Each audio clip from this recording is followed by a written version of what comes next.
Gazeteci.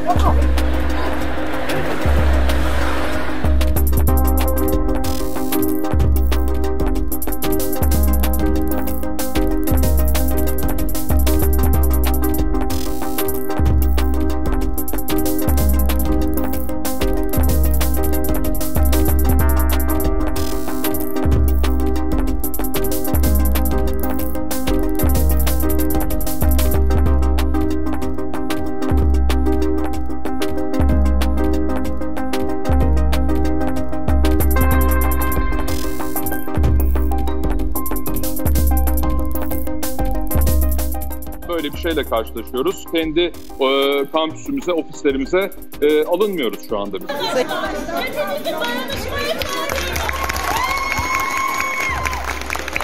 Tamam. Al telefonu. Tamam bir saniye. Olabilir, çekim yapmıyorsunuz. Olabilir. Ama neye göre basın? Olabilir, çekim yapmıyorsunuz. Radyo genelde yayınlandı. Kapatın.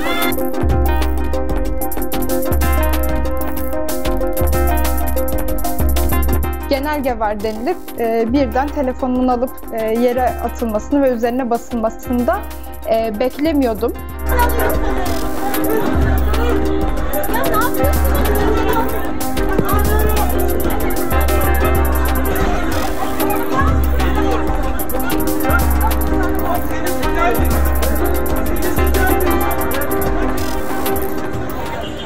Yakışlar yasaklanamaz.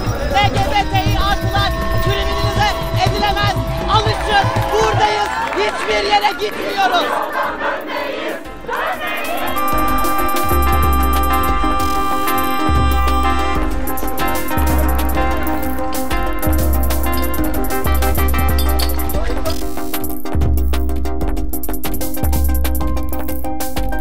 Zaten akaryakıt dolar olmuş 4. Adı ne bu kızın? Zaten akaryakıt dolar. Ne zamandır birliktesiniz? Ulan çay bir de. Ulan haydi. Yabancı lisanı vardır. Sahi mi? Hangisi? Türkçe. O ne demek şimdi?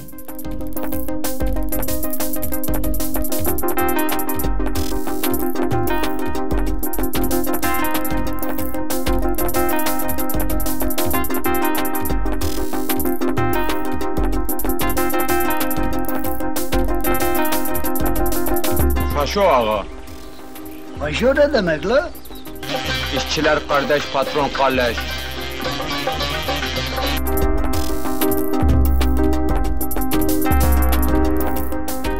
O kadar sizi babana. Ben sizin. Bize boyun eğmekten, kabullenmekten vazgeçtik. This country protects murderers who would like to punish their wives, their daughters, or their girlfriends who want to have different things in life than they did before. When justice is in danger, people are afraid about their lives, who are afraid about their children's lives. It's impossible to have proper justice. Well, that's the thing.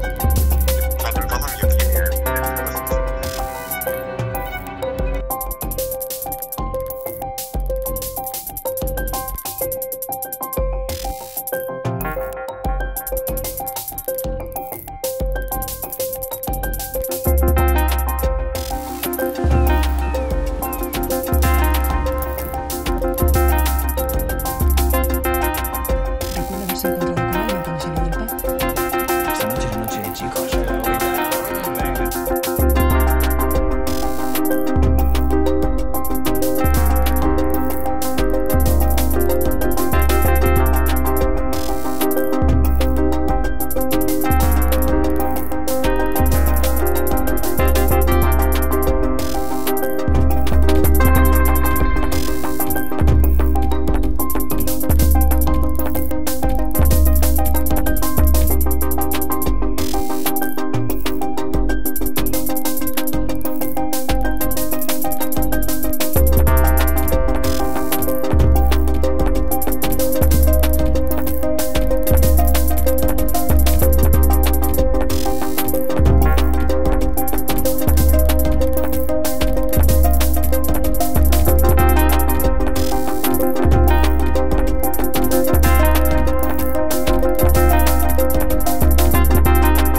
hiyerarşinin de çok büyük rol oynadığı bu tip vakalarda da hakikaten de susma bitsinle beraber hareket etmek, oyuncular sendikasıyla beraber hareket etmek, yani kamuoyunda bir farkındalık yaratmayı da biraz daha kolaylaştırır oluyor.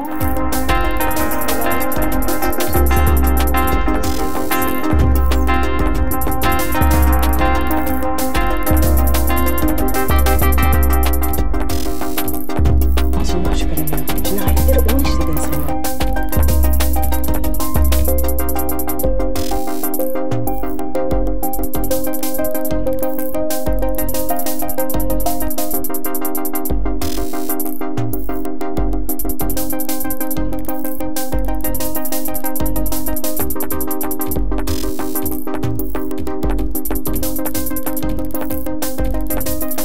Metin Akpınar adliye koridorlarında. Bugün de yine adliye koridorunda sıra beklerken görüntülendi. Müjdat Gezen'le birlikte yargılanıyorlar.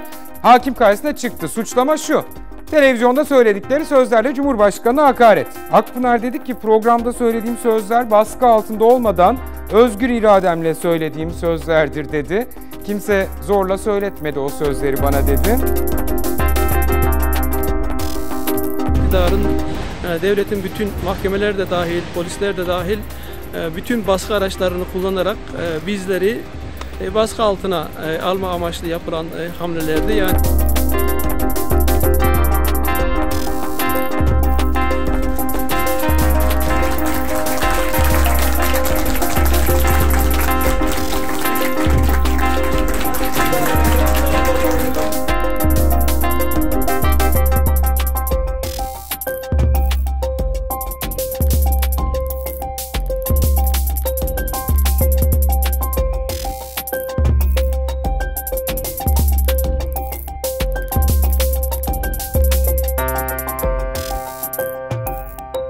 kitlesel yargılamalar oluşturup, kaotik yargılamalar oluşturup, hakkında hiçbir suç unsuru, hiçbir eylem, suça konu eylem bulunamayan Osman Kavala'nın bu tür dosyalar içerisinde tutukluluğun sürdürülmesine çalışılması ve bu dosyaların birleştirilmesi hukuki garabet.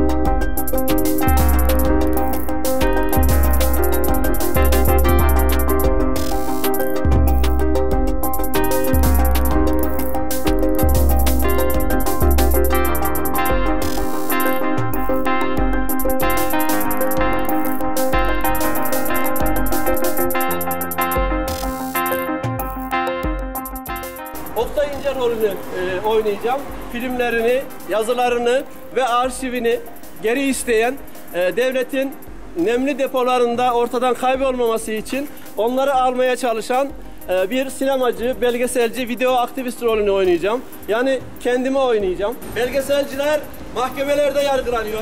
Belgesel sinemacılar ceza alıyorlar yaptıkları gösterimlerden dolayı. İşte bakın, biz bu filme sadece başladık. Kelepçelerle başladık filmimizi. Ama bu filmin nasıl biteceğini bilmiyoruz. Şu anda beklemeliyiz. Onlar da ne yapacağını bilmiyorlar.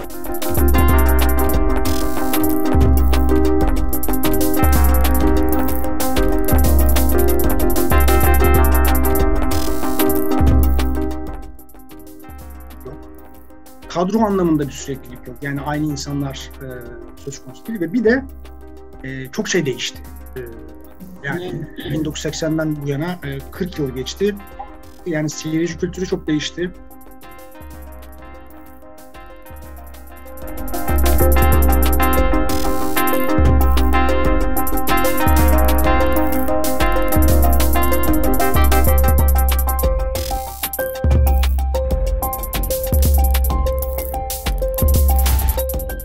Geçmişten ve bugünlere sizlere bazı anılarımı, bazı olayları, acı, tatlı konuları anlatmak istiyorum. Göz göre göre can verdi. Şimdi akıllardaki soru şu: ya kontrol altına alınamazsa?